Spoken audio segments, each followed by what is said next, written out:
Hi guys, Nick Miller, Dave Mark Supply Company to have for you a Bobcat 743 rubber tired skid steer loader. Pay attention, listen up. This skid steer does not start. It is a compression issue in the engine. It needs work. The drive line we know is good, other than there is a back axle bearing out on the back axle. This is for parts or repair. We're going to walk you around this thing. When I bought it this way. Actually, it's traded in this way to us.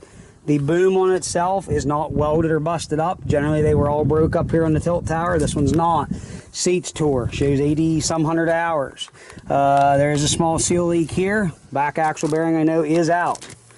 Quick attach is good. It is standard 2-pin quick attach.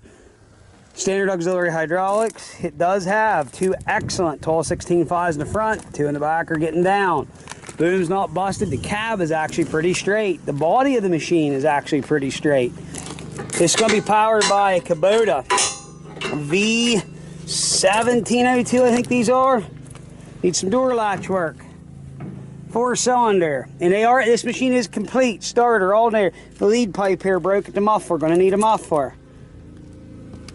Okay? I want everybody to be aware of all this. Don't be like sending me messages, hey, does this machine run? No, it doesn't. That's why it's here.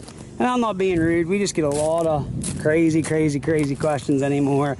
If people today would take the time to read, they could answer their own questions. But that's just me. The price is a price. It's worth more than this for parts, if somebody wanted to part it out.